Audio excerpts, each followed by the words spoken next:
আজ আমরা পারমুটেশন এবং কম্বিনেশনের কিছু অঙ্ক করবো, ঠিক আছে? চল দেখা যাক, দেখি কি টাইপের অঙ্ক আছে।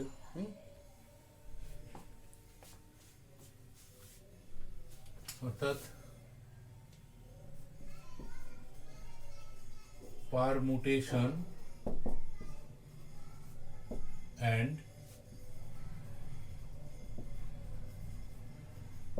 কম্বিনেশন, অর্থাৎ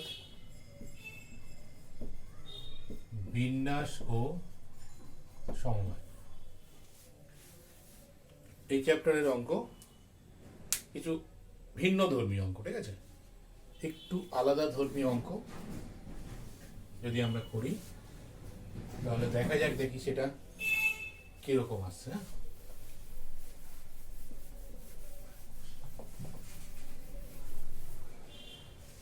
বই বের কর বা খাতা বের কর, খাতা বের কর, খাতা বের করে দেখ। আমার সঙ্গে সঙ্গে লেখা শুরু কর। কি বলছে?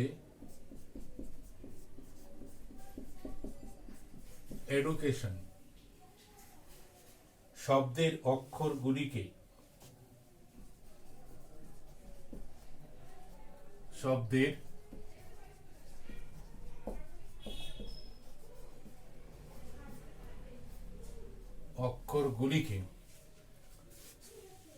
এডুকেশন শব্দের অক্ষরগুলিকে কত রকম ভাবে সাজানো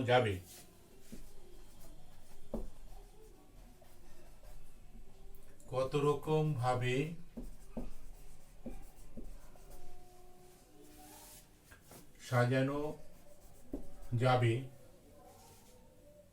যেখানে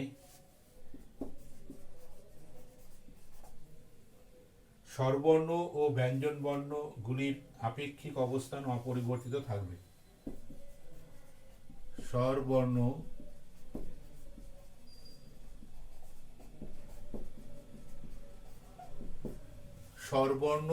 ও ব্যঞ্জনবর্ণগুলির আপেক্ষিক অবস্থান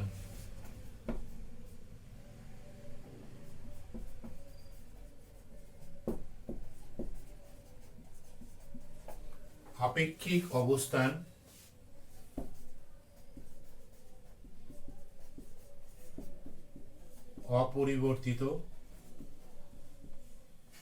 থাকবে।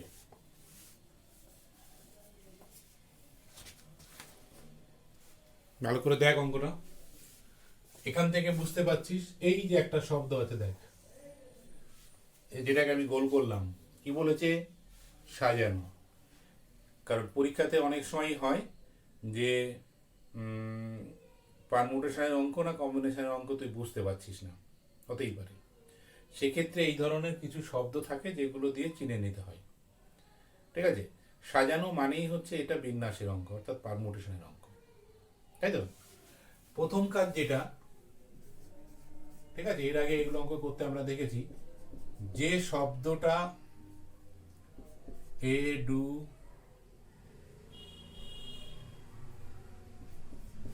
এডুকেশন, ঠিক আছে, এডুকেশন শব্দে মোট কতগুলি অক্ষর আছে সেটা খুঁজে বের করতে হবে, কতগুলি স্বরবর্ণ আছে সেটা খুঁজে বের করতে হবে, ঠিক আছে? কটা আছে দেখ, 1 2 3 4 5 6 7 8 9। ঠিক লিখেছি? দেখ, ভালো করে গুনবি কিন্তু এটা, কারণ এই গোনা ভুল হলে পুরো অঙ্কটাই ভুল হয়ে যাবে, বুঝতে পারলি না? 1 2 3 4 5 6 7 8 9। যদি এরকম হয় তাহলে শব্দে মোট 9টি অক্ষর আছে। এর মধ্যে কতগুলো স্বরবর্ণ আছে? আচ্ছা, এখানে আমি একটু আলাদা করে লিখছি, E D U C A T I O N, একটু ফাঁকা ফাঁকা করে লিখছি, তাহলে বুঝতে সুবিধা হবে। দেখ, অবস্থান এটা 1 2 3 4 5 6 7 8 9। একটু রাফে এরকম করে লিখে নিবি, লিখে 1 2 3 সাজিয়ে নিবি, তাহলে দেখবি এগুলো খুঁজে বের করতে অনেক সুবিধা। অর্থাৎ 1 নম্বর পজিশনে, প্রথম পজিশনে কে আছে? ই, দ্বিতীয় পজিশনে ডি, তৃতীয় পজিশনে ইউ, এইভাবে ভাববি। কারণ না হলে তুই বুঝাবি কি করে শব্দটার মধ্যে কে কোথায় কিভাবে আছে, বোঝানোটা কিন্তু একটু মুশকিল। ভালো করে দেখ, কোনো শব্দই কিন্তু এখানে, কোনো অক্ষরই কিন্তু রিপিট নেই, তাই তো? কোনো অক্ষর রিপিট হয়নি। তাহলে এখানে কি লিখবি? আচ্ছা,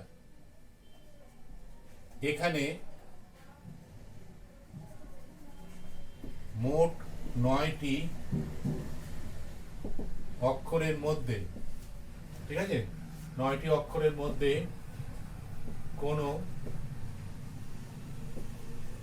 পুনরাবৃত্তি ঘটেনি। বোঝা যাচ্ছে? অর্থাৎ আমরা দেখতে পাচ্ছি এখানে এরকম যখন লিখলাম, তখন দেখছি কোনো অক্ষরই অর্থাৎ বারে বারে ফিরে আসেনি। ঠিক আছে, আমার হতে পারতো এ দুটো আছে, টি দুটো আছে, ঠিক আছে, সেরকম কিন্তু নয়। তাহলে সেটাও আমরা লিখলাম যে এর মধ্যে, তার মানে দ্বিতীয় ক্ষেত্রে তোকে এটা দেখতে হবে যে এখানে কোনো পুনরাবৃত্তি ঘটেনি। এইবার দেখতে হবে, অঙ্কটা বলেছে দেখ স্বরবর্ণ আর ব্যঞ্জন বর্ণ নিয়ে। তাহলে এর মধ্যে স্বরবর্ণ কোন কোন পজিশনে আছে? স্বরবর্ণ মানে কি? ভায়েল, তাই তো? তার মানে এটা এটা খুঁজে বের কর যে কোথায় কোথায়। ও ভায়েল, তো ই কেন হবে? ভায়েল তো ইউ হবে, ঠিক আছে, এ হবে, ঠিক আছে। তার মানে হচ্ছে ইউ হচ্ছে, এ হচ্ছে, আর আই ও এন, তাই তো? তার মানে এটা আই, এটা হচ্ছে, এটা হচ্ছে, দেখ এটা ভি, এটা ভি, এটা ভি, এটা ভি। তাহলে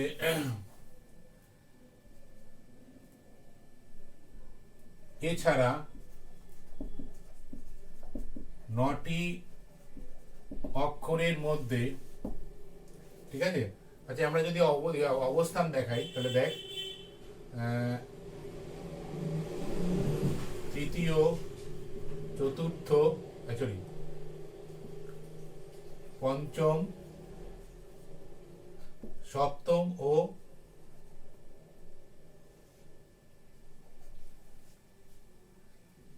দেখ এটা 3, এটা 5, এটা 7, এটা 8, তৃতীয়, পঞ্চম, সপ্তম ও অষ্টম স্থানে, ঠিক আছে, স্বর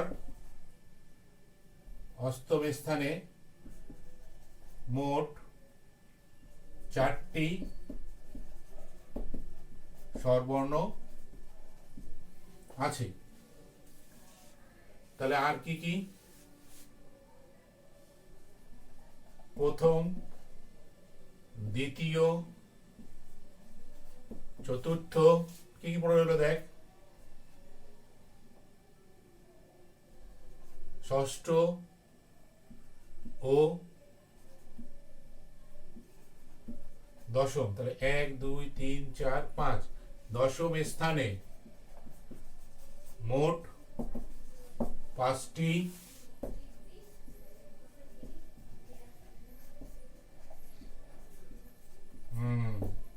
ভালো করে দেখ, এই জায়গাটা লক্ষ্য কর, আর আমি যেগুলো লিখলাম সেটা দেখ। অর্থাৎ মোট কটি ব্যঞ্জন বর্ণ আছে? 5টি। এই যে 5টি। কটি স্বরবর্ণ আছে? মোট 4টি। তাহলে 5 আর 4 মিলে কটা হলো? 9টা। তাহলে মোট মোট অক্ষর কটা? 9টা। মিলেছে? এবার আমরা কোন কোন পজিশনে স্বরবর্ণ এবং ব্যঞ্জন বর্ণ আছে সেটাও কিন্তু ধরে নিয়েছি, ঠিক আছে।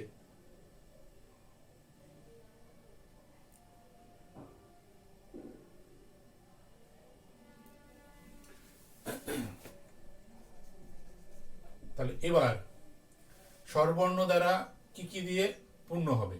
তাহলে স্বরবর্ণ যেখানে যেখানে আছে, এই যে তৃতীয়, পঞ্চম, সপ্তম ও অষ্টম স্থানে, তাহলে এবার তৃতীয়, পঞ্চম, সপ্তম ও অষ্টম স্থান স্বরবর্ণ দ্বারা পূরণ। স্বরবর্ণ দ্বারা তাহলে কটা পজিশন আছে দেখ, 1 2 3 4, এই 4টে পজিশনে স্বরবর্ণ আছে। তাহলে এই 4টে পজিশন স্বরবর্ণ দ্বারা কি হবে? পূর্ণ হবে।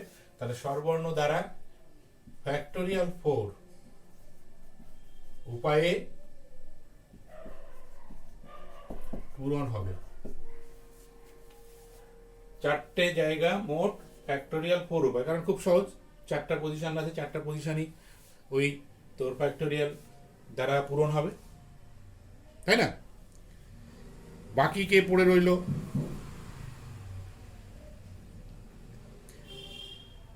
এই এটা ছোট একটা ভুল লিখেছি না রে, এটা দশম নয় তো, এটা নবম। তো দশম স্থান তো নেই।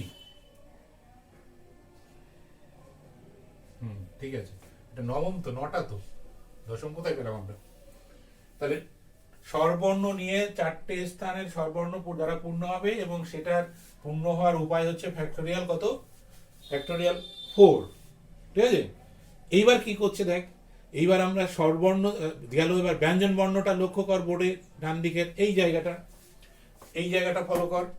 এই জায়গাটায় কোন কোন পজিশনে ব্যঞ্জন বর্ণ আছে? আমরা কি বলেছি?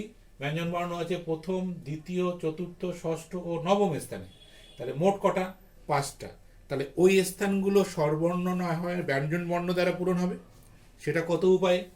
ফ্যাক্টোরিয়াল 5 উপায়ে। এছাড়া কত কত আছে, এই যে দেখ, প্রথম, দ্বিতীয়, চতুর্থ, ষষ্ঠ ও নবম স্থান ব্যঞ্জন বর্ণ দ্বারা, তাহলে কটা পজিশন আছে এখানে? 1 2 3 4 5, 5টা পজিশন ব্যঞ্জন বর্ণ দ্বারা পূরণ হবে। তাহলে ব্যঞ্জন বর্ণ দ্বারা ফ্যাক্টোরিয়াল 5 উপায়ে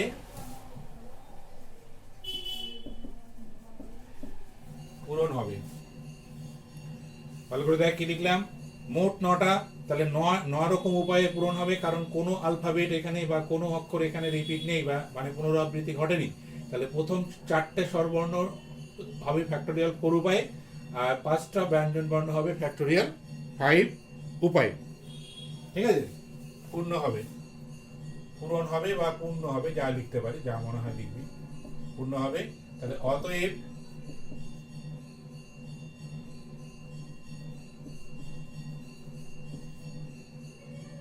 মোট 9টি অক্ষর দ্বারা নির্ণেয় বিন্যাস সংখ্যা কত হবে? যেহেতু এখানে প্রথমটা ঘটলে দ্বিতীয়টা ঘটবেই, প্রথমটার উপরে দ্বিতীয়টা নির্ভর করছে না, বা মানে ঘটবে না এরকম বা পসিবিলিটি নেই। যদি না হয় তাহলে কি হয়? গুণ হয়। তাহলে ফ্যাক্টোরিয়াল 4 ইন্টু ফ্যাক্টোরিয়াল 5। এবার ভেঙে দে, কত আসছে দেখ, 5 4 3 2। এটা গুণ কর, গুণ করলে দেখ একটা বড় সংখ্যা আসবে।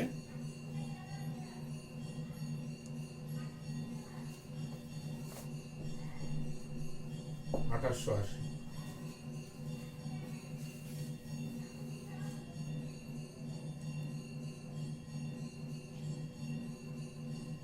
ঠিক আছে, তাহলে এডুকেশন শব্দের স্বরবর্ণ এবং ব্যঞ্জন বর্ণের যে ব্যাপারটা আছে, কি বলেছে, গুলি আপেক্ষিক অবস্থান অপরিবর্তিত রেখে, অর্থাৎ তারা নিজেদের মধ্যে জায়গা পরিবর্তন করবে না। যদি করে আপেক্ষিক অপরিবর্তন মানে আই যেখানে আছে সেখানেই থাকবে, ও যেখানে আছে সেখানেই থাকবে। স্থান পরিবর্তন করবে না। এই রকম অবস্থাতে যদি আমরা কি করে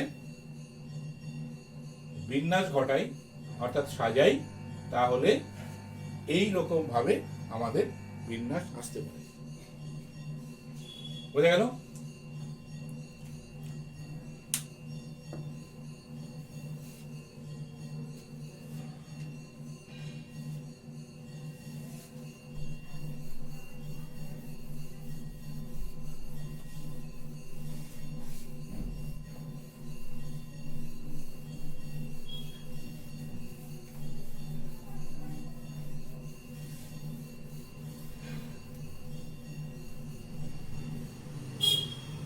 এরপরে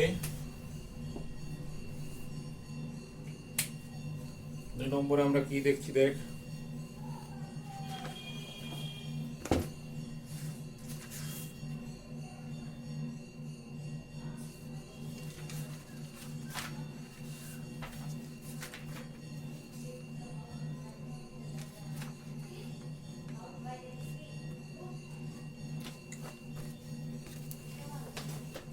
খুব পরিচিত একটা অঙ্ক, কিন্তু পরীক্ষাতে আসে। কি বলছে দেখ, একটি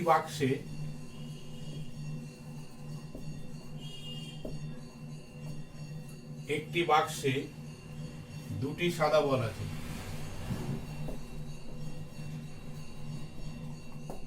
দুটি সাদা বল, তিনটি কালো বল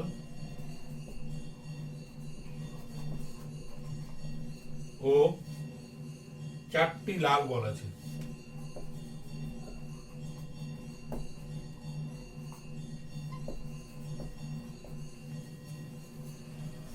করকম বল আছে না? 3 রকম বল আছে, তাই তো? এবং কোন রকম, কোন কালারের, কোন রঙের কটা আছে সেটা বলে দিয়েছে। 3টি বলকে এক প্রকারে নির্বাচন করা যাবে, ঠিক আছে? 3টি বলকে কত প্রকারে নির্বাচন করা যাবে, কত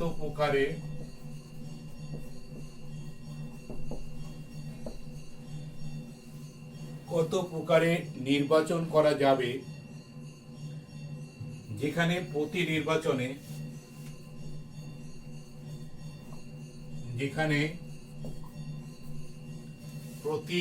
নির্বাচনে কি বলছে, অন্তত পক্ষে একটি কালো বল থাকবে। অন্তত পক্ষে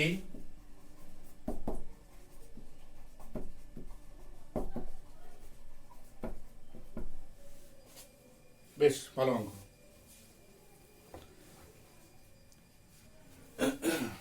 ভালো করে পড় অঙ্কটা, কয়েকবার পড়লে বুঝতে পারবি। প্রথমে কি বলছে, প্রথমে আমাদের দেখ, আমরা প্রথমে দেখি যে বলগুলো যে দিয়েছে বা আছে, ঠিক আছে? সেখানে প্রথমে আছে সাদা বল, হোয়াইট ডাব্লু, তারপর আছে কালো ডার্ক, তারপরে লাল রেড। দেখ ভালো করে, হোয়াইট বল কটা আছে? 2টো। কালো বল কটা আছে? 3টে। লাল বল কটা আছে? 4টে। এই ধরনের অঙ্কগুলো করতে গিয়ে এইরকম একটু রাফ ওয়ার্ক করে নিবি, চোখের সামনে ডাটাগুলোকে নিয়ে আসবি, তাহলে সে তার সম্পর্কে ভাবতে দেখবি সুবিধা হয় এবং অঙ্ক ডাটা ভুল হওয়ার সম্ভাবনা কম থাকে। তাহলে আমাদের কাছে মোট এতগুলো বল আছে, বিভিন্ন প্রকারের, দুটো। তাহলে যখন হোয়াইট বল নিব তখন 2টো থেকে কটা নিব সেটা দেখব, যখন কালো বল নিব তখন 3টে থেকে কটা নিচ্ছি সেটা দেখব, যখন রেড বল নিব তখন 4টা থেকে কটা নিচ্ছি সেটা দেখব, ঠিক আছে? এবার কি বলেছে, শর্তটা কি বলেছে, 3টি বলকে কত প্রকারে, বোর্ডের দিকে তাকা, 3টি বলকে কত প্রকারে নির্বাচন করা যাবে, যেখানে প্রতি নির্বাচনে অন্তত পক্ষে একটি কালো বল থাকবে। তাহলে এখান থেকে মোট 3টে বল আমি নিব, নিয়ে একটা সমবায় তৈরি করব, ঠিক আছে? সেখানে অন্তত পক্ষে একটি কালো বল থাকতেই হবে। তাহলে এখানে পসিবিলিটি অনেকগুলো আসছে। দেখ, একটা কালো বল যদি থাকে তাহলে বাকি থাকবে দুটো, তাহলে সেই দুটোর দুটো হোয়াইট বলও আসতে পারে, দুটো হোয়াইট বলও আসতে পারে, তাহলে রেড বল আসবে না। যদি দুটো রেড বল আসে তাহলে হোয়াইট বল আসবে না, কিংবা একটা রেড বল বা একটা হোয়াইট বল আসতে পারে। দেখ ভালো করে, অর্থাৎ সেক্ষেত্রে একটা কালো বলকে কনফার্ম করে, হ্যাঁ, এতগুলো পসিবিলিটি তৈরি হচ্ছে, হ্যাঁ।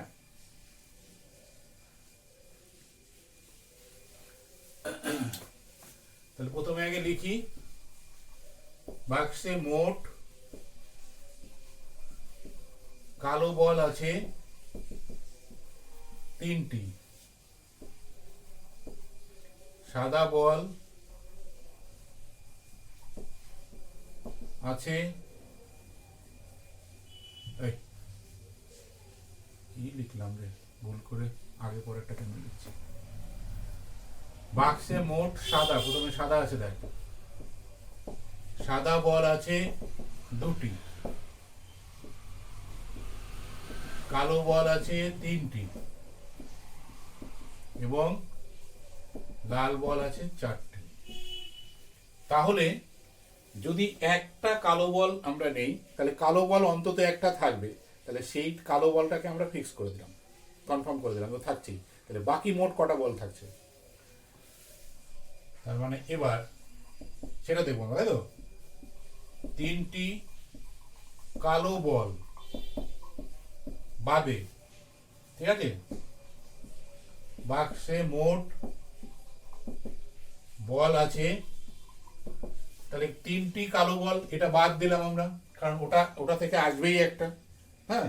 তাহলে আসবে কটা, তাহলে 2 প্লাস 4টে, মোট কালো বল আছে, তাহলে 2 যোগ 4 এতটি সমান 6টি, তাই না? কালো 3টে বল থেকে যেহেতু একটা বল আসছে, কালো 3টে বল থেকে যেহেতু একটা বল আসছে, তাহলে সেই জন্য আমরা কালো বলকে লক করে দিলাম। তাহলে বাকি মোট বল থাকছে কি, 2টো সাদা বল, 4টে লাল বল, তাহলে মোট বলের সংখ্যা কটা, 6টা। দেখ ভালো করে, তাহলে 6টার মধ্যে বাকি গল্প আসবে, তাই তো।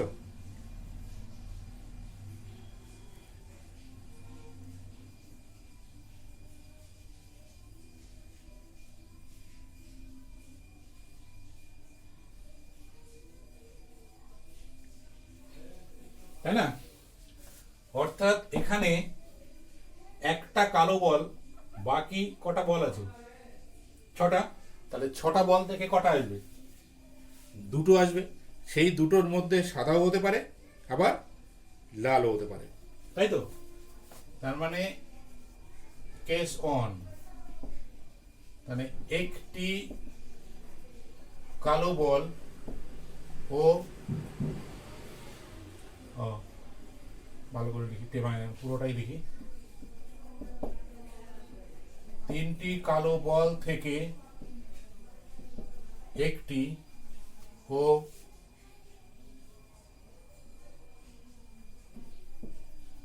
6টি অন্য বল বলতে ব্র্যাকেটে লিখি সাদা ও লাল। দেখতো 3টি কালো বল থেকে একটি ও 6টি অন্য বল থেকে 2টি, ঠিক আছে, নিয়ে 2টি নিয়ে মোট কি চেয়েছে, নির্বাচন সংখ্যা। আচ্ছা, এই যে দেখ 6টা থেকে যে 2টো নিচ্ছে, সেই 6টার মধ্যে কে আছে, লাল বল আছে আর সাদা বল আছে। তাহলে এমন হতে পারে যে একটা লাল একটা সাদা, কিংবা দুটোই লাল কিংবা দুটোই সাদা, আমরা সেটা আর বলছি না, কারণ ওখান থেকে দুটোই আমরা নেব। সেই দুটো নিতে গিয়ে 2টো লাল হতে পারে, 2টো সাদা হতে পারে, বা একটা লাল একটা সাদা হতে পারে, সেটা আমাদের ভেবে লাভ নেই, বুঝতে পারলি কিনা। তার মানে এটা দেখ, তিনটে কালো বল থেকে কটা নিচ্ছি? একটা নিচ্ছি। প্রথম তাহলে কি দিলাম, তিনটি কালো বল থেকে একটি নিলাম, তাহলে 3C1 ইন্টু 6টা অন্য বল থেকে কটা নিলাম? দুটো। দেখতো বুঝতে পারলি কিনা? তিনটি কালো বল থেকে একটি নিয়েছি, তাহলে 3C1 কমন হিসাব। আবার ছটি অন্য বল থেকে নিয়েছি দুটো, তাহলে 6C2 সংখ্যা এটা হবে। নেক্সট হচ্ছে কেস 2। সেকেন্ড কেস কি করতে পারে দেখ, একটা কালো বল থাকবেই, কিংবা দুটো কালো বল হতে পারে, অন্তত পক্ষে দুটো, একটা কালো বল, তার মানে কালো বল দুটো হতে পারে। তাহলে আমরা যদি একটা যেহেতু অলরেডি নিয়ে নিয়েছি, তাহলে এবার দুটো নিতে পারি। তাহলে দুটো যদি কালো বল নিই, তাহলে অন্য 6টি বল থেকে কটা বল আসবে? একটা বল আসবে। ঠিক আছে, তাহলে আমরা কালো বল এবার বাড়াতে পারি। তাহলে দুটি কালো বল ও একটি অন্য বল নিয়ে, ঠিক আছে, নির্বাচন সংখ্যা কত হবে? দুটি নিয়েছি, কটা থেকে? তিনটে থেকে। কালো বল আছে মোট তিনটে, তাই তো? মোট তিনটে কালো বল ছিল, তার থেকে দুটো নিয়েছি, তাহলে 3C2 ইন্টু অন্য বল মোট 6টা, নিয়েছি কটা? একটা। দেখ ভালো করে, তাহলে একটা পেলাম এটা, একটা পেলাম এটা।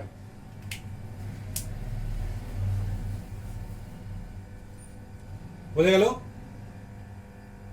তিনটে কালো বল থেকে নিয়েছি দুটো, 6টি অন্য বল থেকে নিয়েছি একটা, তাহলে 3C2 ইন্টু 6C1। বোঝা গেল? আরো একটা কেস রইল। কি কেস? তিনটেই কালো বল নিলাম, আমি সাদা বল আর লাল বল নিলাম না, এখানে বলেনি কিন্তু অপশন। তাহলে সেক্ষেত্রেও তো কম্বিনেশন হবে, তাই না? সেক্ষেত্রেও কম্বিনেশন হবে। তাহলে এখানে কেস 3, কেস 3 কি হবে? তিনটি কালো বল নিয়ে নির্বাচন সংখ্যা কত হবে? তিনটি থেকে তিনটি নিয়ে নিলাম, তাহলে 3C3। বুঝে গেল? অতএব নির্ণেয়, তাহলে কটা পেলাম দেখ, এই যে একটা এটা পেয়েছি, একটা এটা পেয়েছি, একটা এটা পেয়েছি, তিনটে হলো, তাই তো? তাহলে তিনটে যদি হয়, তাহলে এই তিনটের যোগফল আসবে আমাদের মোট রেজাল্ট। তাহলে অতএব নির্ণেয় নির্বাচন সংখ্যা, তাই তো? নির্ণেয় নির্বাচন সংখ্যা, তাহলে 3C1 into 6C2 plus 3C2 into 6C1 into 3C3। এবার ক্যালকুলেশন কর, এগুলো ক্যালকুলেশন করে নিজেরা করবি, হ্যাঁ? এগুলো আর আমি এখন করে দেবো না, কারণ এগুলো তোদের করতেই হবে। Factorial 2 factorial 4 plus factorial 3 factorial 2 factorial 1 into factorial 6 on 5 plus factorial 3 by factorial 3, তাই তো? ইকুয়ালস টু, হ্যাঁ, ইকুয়ালস টু 3, তার মানে 3 into factorial 2 by factorial 2, 6 5 factorial 4 by 2 factorial 4, 4 4 কেটে গেল, 2 2 কেটে গেল, মানে ফ্যাক্টোরিয়াল কেটে গেল, তার মানে 3 into factorial 2 by factorial 2, 6 into factorial 5 by factorial 5 plus 1, তাই তো? কারণ এটা কেটে গেল, তাহলে ফ্যাক্টোরিয়াল ফ্যাক্টোরিয়াল কেটে গেল, 2 2 কেটে গেল, ফ্যাক্টোরিয়াল 2 ফ্যাক্টোরিয়াল 2, তাহলে এখানে দাঁড়ালো কত দেখ, 3 5 6 30 90 যোগ এখানে দাঁড়ালো 3 6 18 নাকি, যোগ 1, দেখ তো ক্যালকুলেশনটা বোঝা যাচ্ছে কিনা।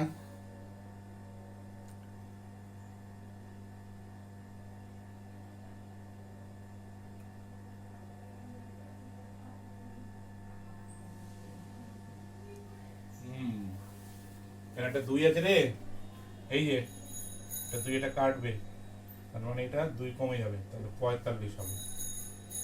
তাহলে 1 9 9 5 14 4 হাতে 1 2 6, তাহলে মোট নির্বাচন সংখ্যা হবে 64। দেখ ভালো করে।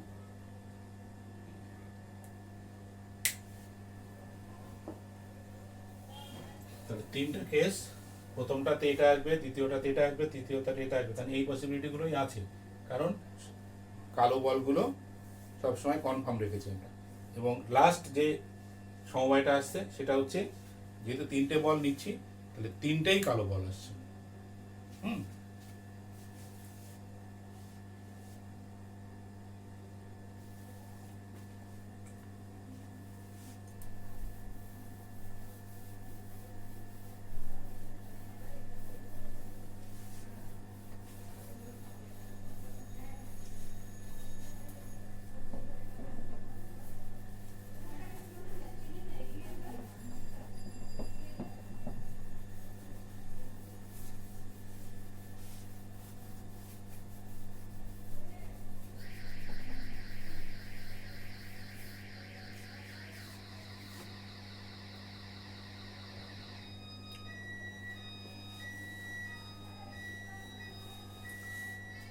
আর একটা অঙ্ক দেখি, ভিন্ন স্বাদের অঙ্ক, সবগুলোই আমরা তাই করছি।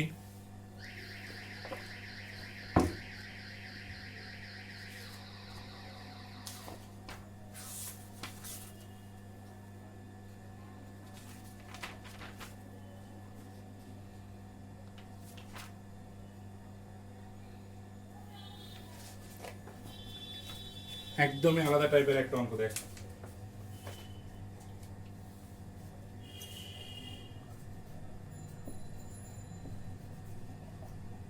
ধরা যাক রোটর, ROTOR,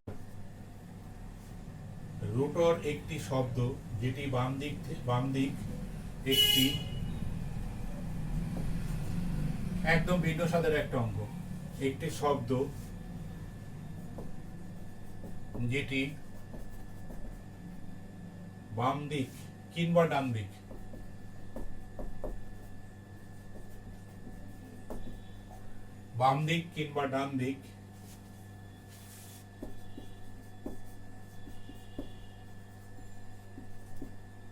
প্রতি ক্ষেত্রেই বাম দিক কিংবা ডান দিক থেকে পড়লে, ডান দিক থেকে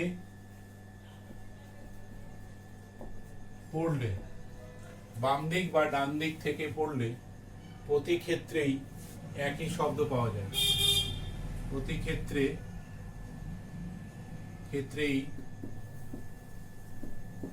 একই শব্দ পাওয়া যায়।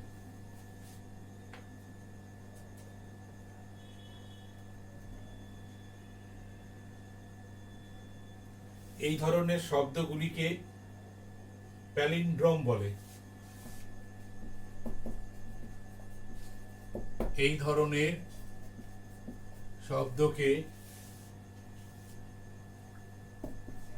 PAI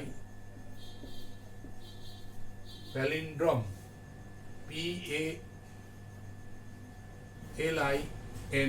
PALINDROME প্যালিন্ড্রোম বলে। ঠিক আছে, তাহলে 5 অক্ষর বিশিষ্ট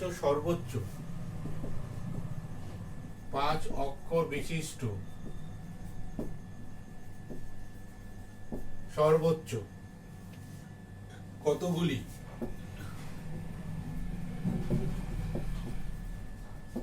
প্যালিন্ড্রোম, 5 অক্ষর বিশিষ্ট সর্বোচ্চ কতগুলি প্যালিন্ড্রোম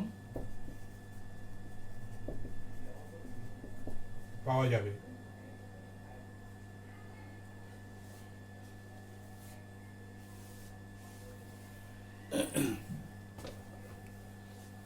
হ্যাঁ, অদ্ভুত শব্দ দেখ, ROTOR, রটর।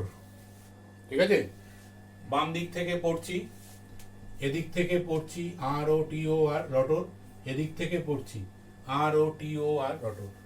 তার মানে এমন শব্দ, যে শব্দ বাম দিক থেকে বা ডান দিক থেকে যে দিক থেকেই পড়ি না কিনা একই রকম শব্দ আসবে। ঠিক আছে, সেই শব্দগুলোকে বলা হয় প্যালিন্ড্রম। ঠিক আছে, তো এই ধরনের শব্দ যদি হয় রটর, তাহলে এই রটরের মাধ্যমে 5টা অক্ষর নিয়ে, রটরে কটা আছে, তার মানে রটর শব্দে মোট 1 2 3 4 5, রটর শব্দে মোট অক্ষর আছে কটি? 5টি। তাহলে 5টি নিয়ে নিতে বলেছে, এই যে বলেছে 5টি। দেখ যে রটর শব্দে যেগুলো যে যে অক্ষরগুলো আছে এমন 5টি অক্ষর নিয়ে, তাহলে দেখা যাচ্ছে রটর শব্দে মোট কটা আছে? 5টি অক্ষর আছে। তাহলে সেই 5টি অক্ষর যদি আমরা নিয়ে নিই, ঠিক আছে, তাহলে সেই 5টি অক্ষর দিয়ে কতগুলো প্যালিন্ড্রম তৈরি করা যাবে। তাহলে এবার লিখব ইংরেজি বর্ণমালায় মোট, ইংরেজি বর্ণমালায় মোট 26টি অক্ষর আছে। দেখ ভালো করে, খুব মজার জিনিস, 26টি অক্ষর আছে। আমরা যদি ডান দিক থেকে পড়ি তাহলে তার অবস্থান কত জায়গায়, কত রকম জায়গায় হতে পারে। ধর ডান দিক থেকে পড়ছি, ডান দিকে প্রথম অক্ষর কি আছে? আর আছে। মোট যদি 26টা অক্ষর হয়, তাহলে আমরা ধর ডান দিক থেকে পড়ছি, তাহলে এই আর এর অবস্থান কত জায়গায় হতে পারে? 26 জায়গাতে হতে পারে, তাই না? মোট বর্ণ যতগুলো হবে, আমরা যেদিক থেকেই পড়ি না কিনা তার অবস্থান তত জায়গাতেই হবে। তাহলে মোট বর্ণ যদি 26টা হয়, তাহলে আমরা ডান দিক থেকে যখন পড়ব তখন এই আর এর অবস্থান হবে কত? 26। অর্থাৎ 26 উপায়ে আর কে অবস্থান আমরা দেখাতে পারবো।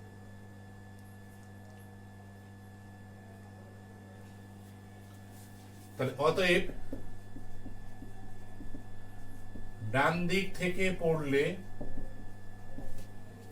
হ্যাঁ, প্রথম অক্ষরটিকে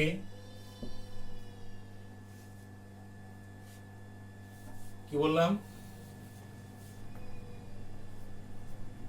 দেখ, ডান দিক থেকে পড়লে প্রথম অক্ষরটিকে, ঠিক আছে, 26 রকম ভাবে সাজানো যায় বা বসানো যায়, যাই দেখিস। ঠিক আছে, 26 রকম ভাবে সাজানো বা বসানো যায়, তাই তো?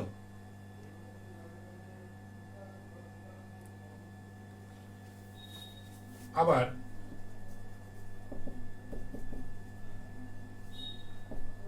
দ্বিতীয় অক্ষরকে কেউ 26 রকম উপায়ে, ঠিক আছে, বসানো যায়, তাই না? হবে না রে? বা ডান দিক থেকে আমরা লিখছি, তাহলে ডান দিক থেকে যদি আসি, তাহলে আটটাকে, যেহেতু টোটাল 26টা অক্ষর আছে, তাহলে 26টা অক্ষরের মধ্যে আর হচ্ছে একটা অক্ষর, তাহলে সেই আর কে 26 জায়গায় 26 রকম উপায়ে তাকে বসানো যেতে পারে। দ্বিতীয় শব্দ কি আছে? দ্বিতীয় অক্ষর কি আছে? ও। ডান দিক থেকে আসছি আমরা, দ্বিতীয় অক্ষর ওকেও যদি আমরা সাজাই বা বসাতে যাই, দেখাতে যাই, সেক্ষেত্রেও দেখা যাবে ওকেও কত জায়গায় সাজানো যাবে। মোট যতগুলো অক্ষর আছে ততগুলো 26, অর্থাৎ দ্বিতীয় অক্ষরকেও 26 উপায়ে সাজানো যাবে। তাহলে আমরা প্রথম অক্ষরে পেলাম 26 রকম উপায়, দ্বিতীয় অক্ষরে পেলাম 26 রকম উপায়। তাহলে প্রথম দুটি অক্ষর তাহলে মোট কত উপায় সাজানো যাবে বা পছন্দ করানো যাবে? তাহলে অতএব প্রথম দুটি অক্ষরকে পছন্দ করা যাবে ইকুয়ালস টু 26 গুণ 26 উপায়ে। দেখ ভালো করে, প্রথম ডান দিক থেকে আসছি, প্রথম অক্ষর ও তাকে 26 উপায়ে বসানো গেল বা পছন্দ করা গেল, যে আমি প্রথম অবস্থানে আর বসালাম, তৃতীয়, এই করে করে করে যদি অবস্থান আমরা পাল্টাতে, অর্থাৎ পছন্দ পাল্টাতে থাকি, তাহলে সর্বোচ্চ আমরা 26টা জায়গায় ওর পছন্দকে নিয়ে যেতে পারি। সেম ঘটনা ঘটছে ওর জন্য। কেন? কারণ ওকেও 26টা জায়গাতেই আমরা তাদের পছন্দের জায়গা দিতে পারি, তাই না? তাহলে এইবার এই দুটো মিলে মোট পছন্দের জায়গা কত গেল? তাহলে 26 গুণ 26, তাই তো রে? 26 গুণ 26 মানে হচ্ছে 676 উপায়।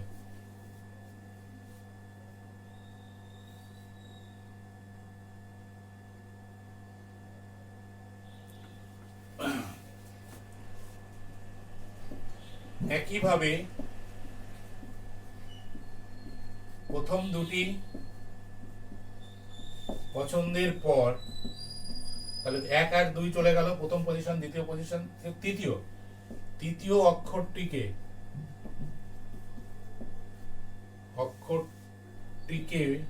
ও 26 রকম উপায়ে পছন্দ করা যায়। তাহলে অতএব তৃতীয় অক্ষর পর্যন্ত, তাই তো? দ্বিতীয় পর্যন্ত পেয়েছি এটা, আমরা তৃতীয় কত আছে? টি। দেখ, টিকে যদি সাজাই তাহলে তাকেও 26 রকম উপায় সাজানো যাবে, মানে পছন্দ করা যাবে টিকেও, 26 জায়গায় তাকে আমরা জায়গা দিতে পারি। তাহলে সেক্ষেত্রেও যদি, তাহলে প্রথম, দ্বিতীয় এবং তৃতীয়, তাই তো? প্রথম, দ্বিতীয় এবং তৃতীয়, তাহলে এদের পরপর যদি আমরা নিই তাহলে মোট কতগুলো আসছে? তাহলে অতএব পরপর 3টি অক্ষর নিয়ে, ঠিক আছে, সাজালে, ঠিক আছে, পছন্দের উপায় হবে। কত ছিল? প্রথম দুটাতে ছিল 676, দ্বিতীয়টাতে আর তৃতীয়টাতে আসলো 26, তাই তো? কত হলো তাহলে? 676 গুণ 26, তাহলে আরো একটা 26 গুণ হয়ে গেল, 17,576। তারপরে আবার ও চলে এসছে, আবার আর চলে এসছে। দেখ, তার ও চলে এসছে, তার মানে ও এর কাজ তো আমরা আগে করে দিয়েছি, তারপরে আর চলে এসছে, আর এর কাজ আমরা করে নিয়ে এসেছি। এবার যদি বাম দিক থেকে করি, সেম ঘটনাই ঘটে। দেখ ভালো করে দেখ,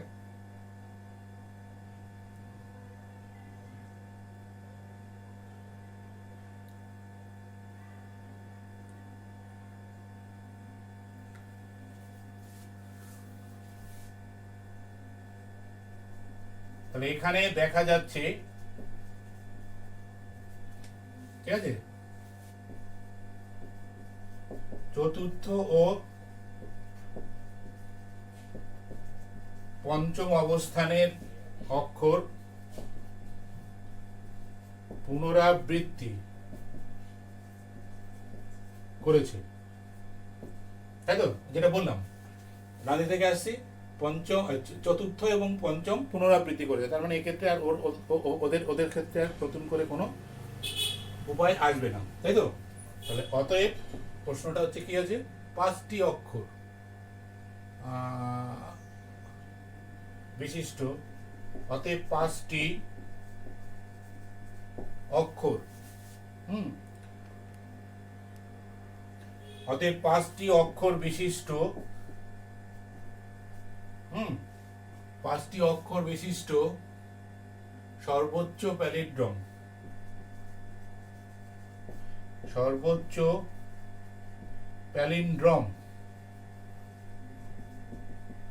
সংখ্যা ইকুয়ালস টু ওটাই, তাহলে 17,576। কারণ চতুর্থ এবং পঞ্চম অবস্থানটা আবার রিপিট করেছে, কারণ এটা অলরেডি আমরা প্রথম আর দ্বিতীয়তে করেছি।